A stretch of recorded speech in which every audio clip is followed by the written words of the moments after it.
Hello everyone, I am Pramod from Indian English speaking class तैयारी। एक बार फिर से स्वागत है आज के इस वीडियो में, जिसमें हम ट्रिक एंड ट्रांसलेशन की सीरीज़ में वर्ब टू हैव का पास्ट टेंस का वीडियो लेकर आया हूँ, जिसमें हैड के यूज हम सीखेंगे और इस हैड का किस प्रकार से क्या हिंदी मीनिंग होता है, इसके 5 स्ट्रक्चर एग्जाम्पल के साथ में हम आपको समझाएंगे ताकि आपको इसका नॉलेज अच्छी तरह से हो जाए और आप आराम से इस तरह के सेंटेंस का इंग्लिश बना करके आसानी से अंग्रेजी को बोल सकें। ठीक है, याद रखिएगा, इसका प्रयोग आप स्पोकन में तो करेंगे ही, साथ में आप ग्रामर के किसी भी पोर्शन में कहीं भी जहां इसका यूज आता है उसके लिए भी आप परफेक्टली इसका यूज कर सकते हैं। ठीक है, ध्यान दीजिए, अंग्रेजी अगर बोलना चाहते हैं तो बगैर इस चीज़ों की आप अंग्रेजी में बातचीत नहीं कर पाएंगे, क्योंकि ये चीज़ें होती हैं तभी आप अंग्रेजी में बातचीत कर पाते हैं। ठीक है, तो आइए सबसे पहले हम इसके 5 स्ट्रक्चर को समझेंगे कि इस पर मीनिंग क्या है इसका, और साथ में स्ट्रक्चर और किस तरह से हम 5 प्रकार के सेंटेंस बना सकते हैं, उसका क्या स्ट्रक्चर होगा। ठीक है भाई, तो यहाँ पे हम देखेंगे सबसे पहले अगर आपको अफर्मेटिव सेंटेंस मिलता है तो उसमें हम सबसे पहले सब्जेक्ट को रखते हैं, फिर हम हैड रखते हैं, फिर हम नाउन या एडजेक्टिव जो भी है उसको रख करके फुल स्टॉप लगाते हैं। ठीक, क्योंकि ऑलरेडी आप अफर्मेटिव, नेगेटिव, इंट्रोगेटिव जो भी सेंटेंस है उसके बारे में जानते हैं, इसलिए मैं आपको शॉर्ट में बता रहा हूँ इसको कैसे करते हैं। ठीक है ना, अगर सेंटेंस नेगेटिव होता है तो उसमें हम सबसे पहले सब्जेक्ट रखते हैं,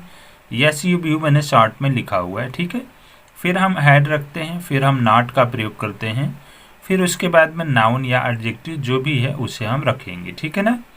अगला हमारा अगर यस नो टाइप का इंट्रोगेटिव आता है,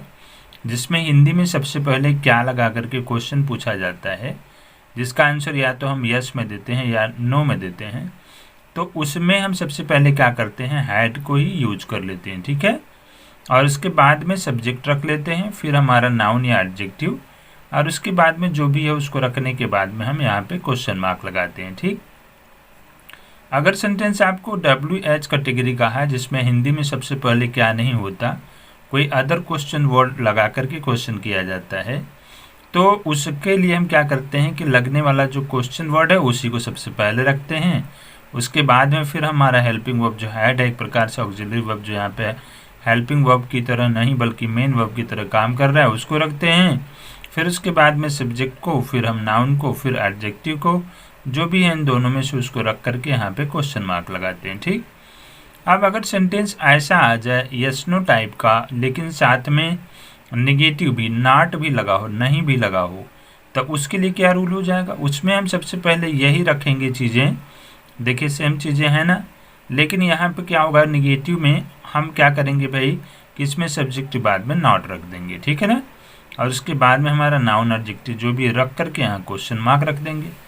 अगर सेंटेंस मान लीजिए इस कैटेगरी का आता है तो उसमें भी हम क्या करेंगे, सबसे पहले क्वेश्चन वर्ड तो रखेंगे ही रखेंगे, साथ में फिर हमारा हैड होगा और उसके बाद में सब्जेक्ट होगा, फिर उसके बाद में हम नॉट रख देंगे। ठीक है ना,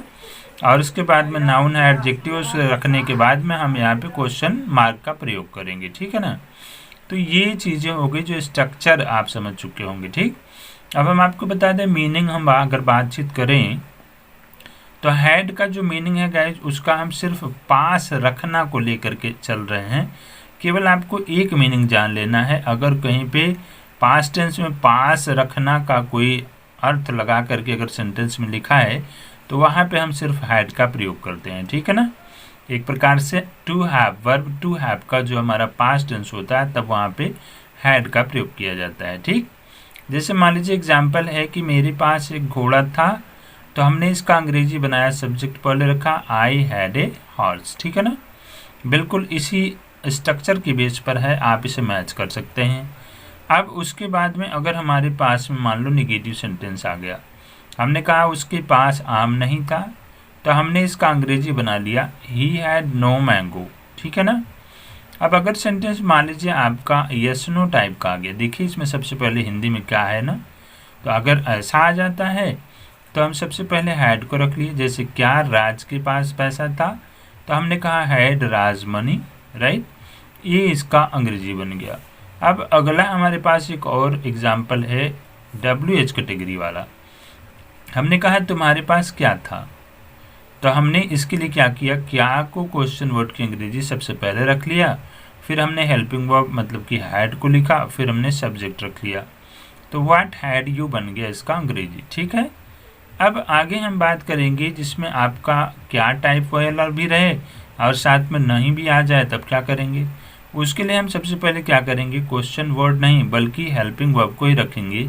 फिर सब्जेक्ट रखेंगे, फिर नॉट। देखिए वही कैटेगरी है ना, फिर हमारे पास यहाँ बुक जो है एक नाउन है, तो किताब को हमने बुक के रूप में यहाँ पे रख लिया है बुक। ठीक है,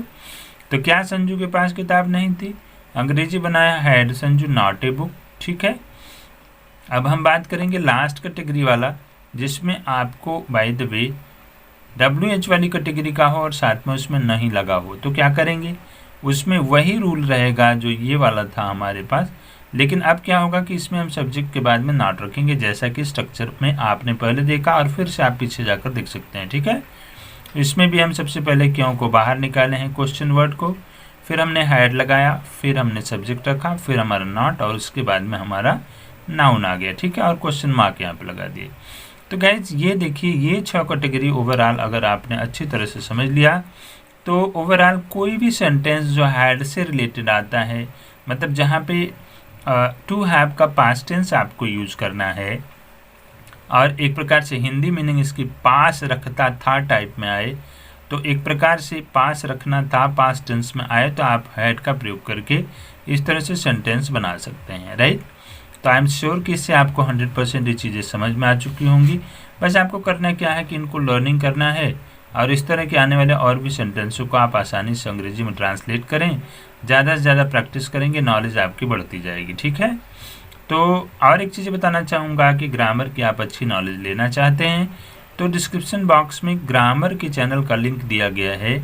उस पर आप कंटिन्यू हो जाएं। उस पर मैं ग्रामर का जो तैयारी करवा रहा हूँ, वो कोई भी क्लास हो या कोई भी आप कंपटीशन की तैयारी कर रहे हैं, प्रत्येक नॉलेज आपको दी जा रही है, इवन हिंदी और इंग्लिश दोनों ग्रामर की नॉलेज दी जा रही है। तो आज के लिए बस इतना ही। और हाँ, अगर अभी तक चैनल पे कंटिन्यू नहीं है तो ज़रूर आप कंटिन्यू हो जाएं, सब्सक्राइब करें और डेली अंग्रेजी पढ़ते रहें। मिलते हैं नेक्स्ट वीडियो में कुछ नई चीज़ों के साथ में, तब तक के लिए thank you, have a nice day, bye bye.